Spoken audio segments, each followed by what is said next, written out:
Buenos días, buenas tardes, muchas gracias por estar acá con nosotros un día más en Fundación Nicolás. Esperamos que todo el contenido e información que brindamos por medio de redes sociales sea útil para ustedes. Como siempre, buscamos los mejores profesionales para ponernos en contexto de la realidad en este tema de maternidad. Muchas gracias por estar acá. Espero que puedan compartir con nosotros y disfrutar de este tiempo. Con ustedes voy a dar la introducción. Estamos el día de hoy con el doctor Rafael Moncayo. Él es ginecólogo y tiene una especialización y graduado en la Universidad de México. Sin más, muchas gracias, doctor, por estar aquí con nosotros. Estefanía, buenos días, gracias por tu cariño, un abrazo fuerte. Muchas gracias. Partiendo esta conversación el día de hoy, muy especial en torno a esta semana que se habla de diabetes.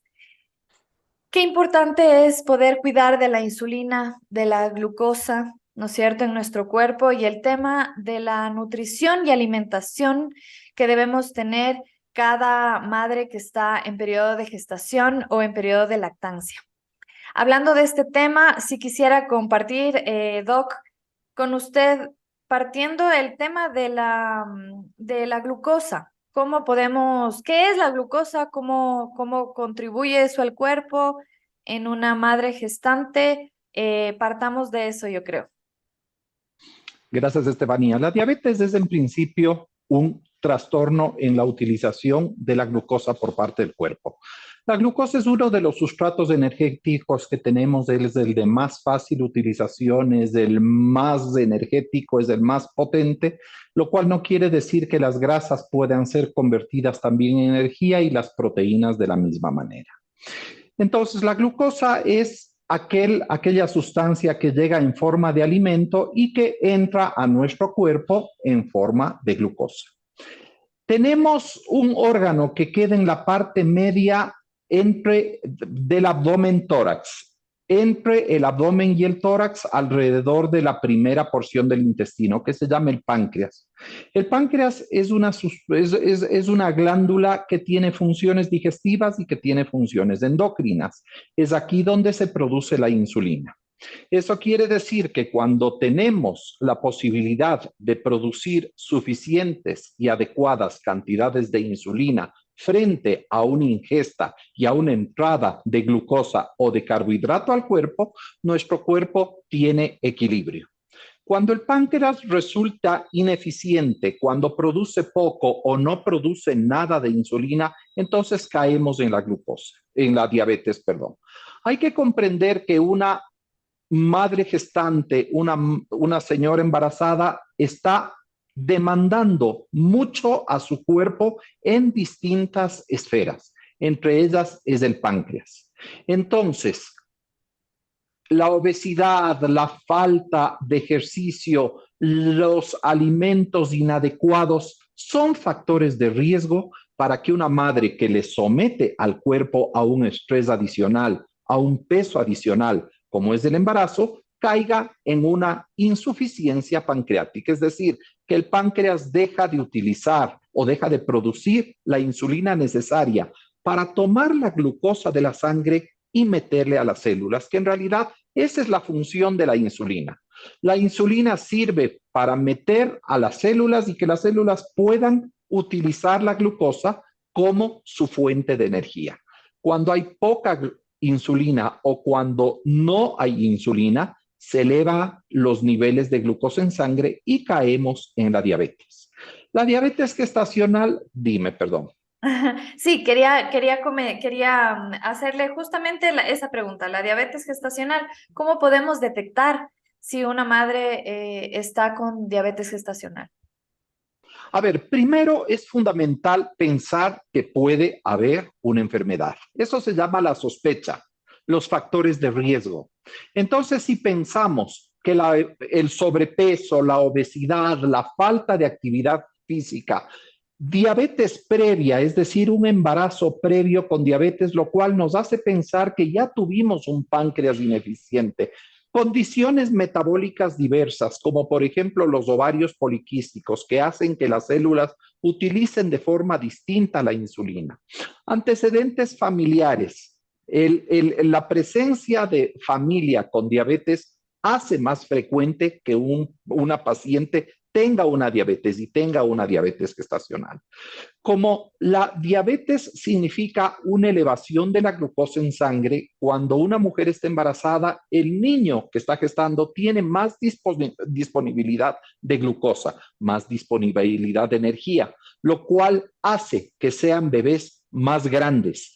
Antecedentes de bebés de 4 kilos o más hacen pensar en esto. Y también hay razas que son más proclives a la diabetes y en este caso a la diabetes gestacional. La raza negra, por ejemplo, los hispanos somos más propensos a la diabetes que la raza caucásica. Y dos datos que son interesantes. La población indígena americana y sobre todo la asiática americana son mucho más propensos a la diabetes y a la diabetes gestacional, lo cual nos lleva a pensar que un cambio brusco de alimentación hace que caigamos en un déficit. Ese es el primer paso, la sospecha. Luego de eso hay exámenes que nos hacen pensar, dudar, descartar o confirmar. El primero es el examen de glucosa en sangre. Un examen de glucosa en sangre normalmente tiene 95 miligramos por decilitro hacia abajo. Cuando sube este valor, empezamos a pensar en ciertas cosas. Y un diagnóstico de diabetes gestacional es cuando tenemos glucosas en sangre en ayuno mayor de 200. Hay una prueba, un tamizaje, un test de sobrecarga de glucosa, que significa tengamos una ingesta de glucosa y veamos cómo se comporta la insulina en el cuerpo en su función de disminuir la glucosa en sangre. Esa se llama el test de O'Sullivan, que es un test en realidad regular que se hace entre las 24 y 28 a 30 semanas. Consiste en que una señora llegue en ayuno en realidad el test de O'Sullivan no necesita ni siquiera ayuno, puede ser hecho en cualquier momento. Se toma 50 gramos de glucosa, es decir, una cantidad determinada, y se toma una determinación, se hace una determinación de glucosa una hora después. Valores menores de 140 son valores normales que que descartan una diabetes. Valores entre 140 y 190 son valores de una zona en la que debemos investigar más. Y valores superiores a 190 hacen diagnóstico de diabetes. Este es un test. No es incómodo, es desagradable el sabor de la glucosa, puede producir un poquito de mareo posterior porque puede haber una caída de glucosa en la sangre. Y después de esto viene la curva de tolerancia a la glucosa. La curva de tolerancia a la glucosa es también la administración de una cantidad un poco más de glucosa. Es decir, se llega al laboratorio, sí requiere al menos 8 horas de ayuno.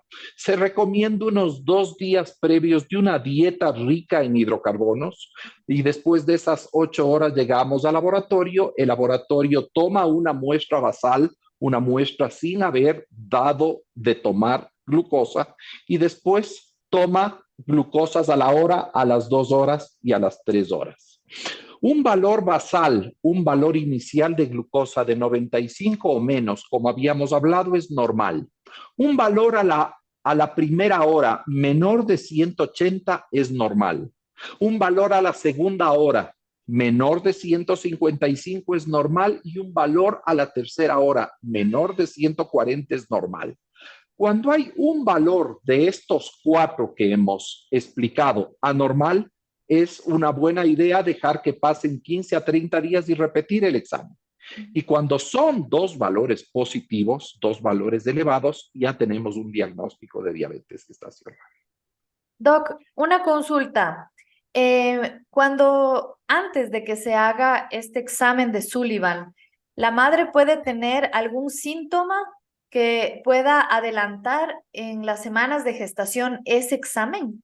¿La madre Sí, gestante puede determinar que hay algo, algún cambio en ella? primero, las determinaciones de glucosa son frecuentes en la consulta prenatal. Entonces, por ahí empezamos. De nuevo, cuando tenemos mujeres embarazadas con estas características, uno suele pensar.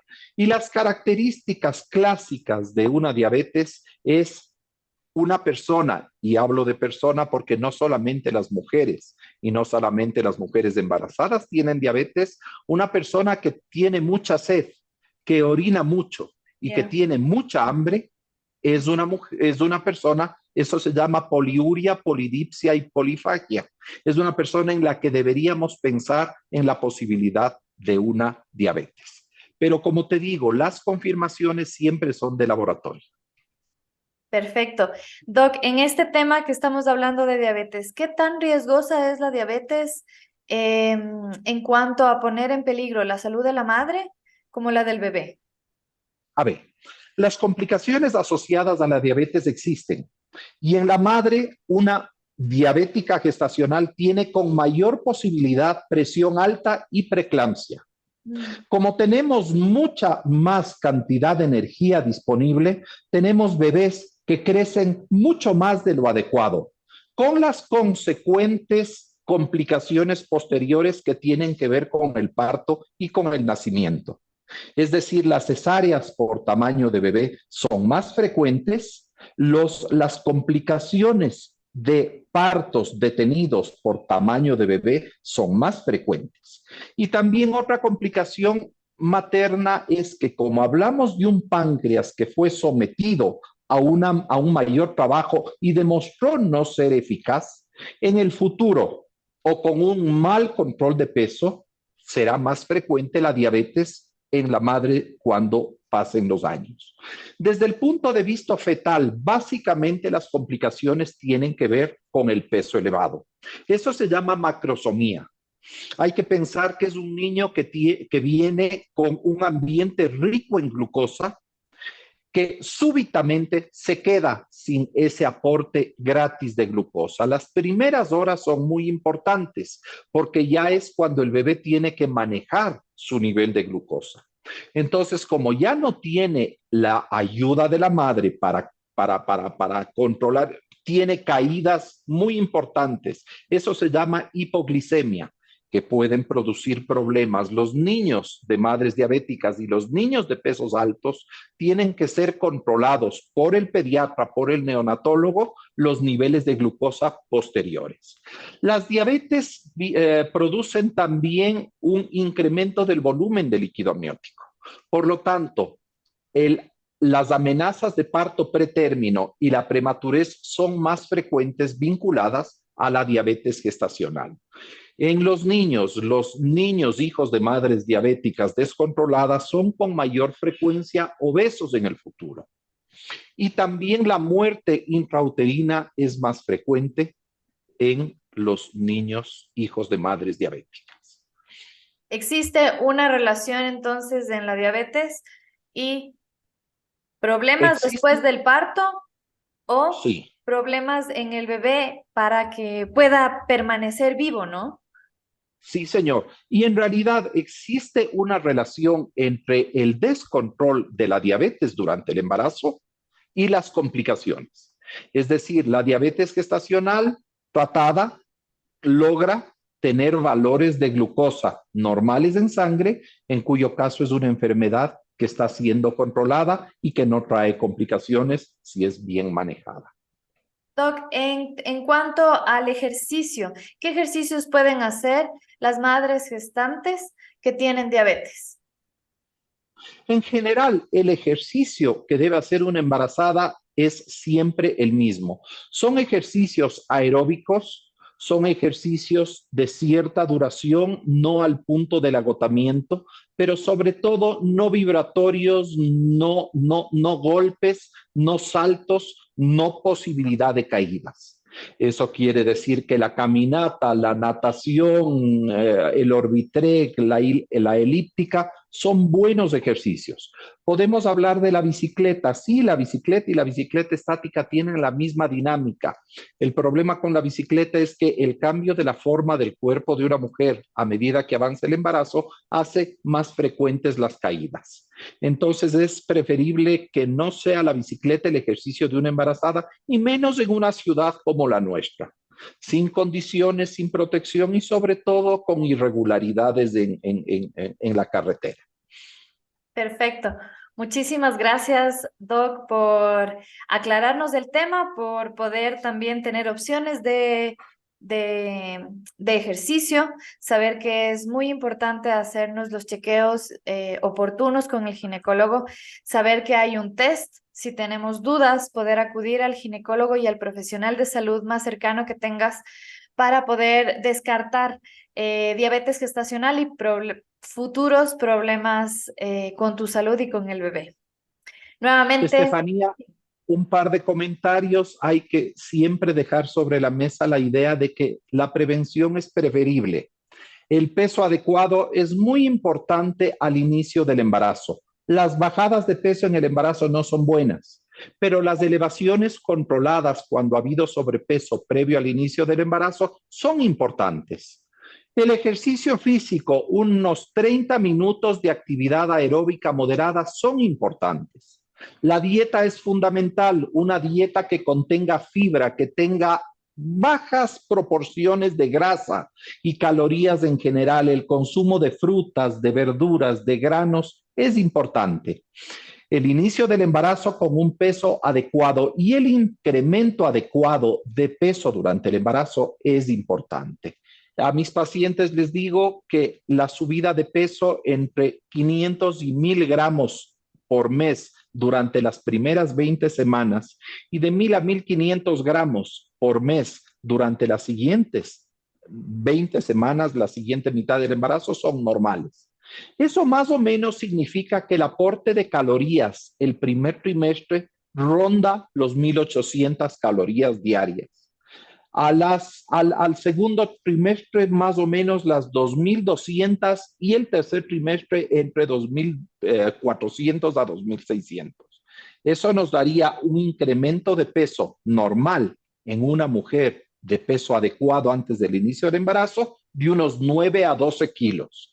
Si caminas por este camino, generalmente los resultados son mucho mejores. qué maravilla. Muchas gracias, Doc, por darnos los consejos, tanto en nutrición, tanto en cuidados físicos como en cuidados de laboratorio. Muchas gracias por su intervención oportuna. Espero poder verle y poder tener otra entrevista a futuro con usted, topar muchos temas tan necesarios en este proceso. Muchas gracias a ustedes por vernos y por acompañarnos un día más. Nos vemos, hasta la próxima. Gracias. Un fuerte abrazo, qué gusto, a tus órdenes. Gracias, Doc.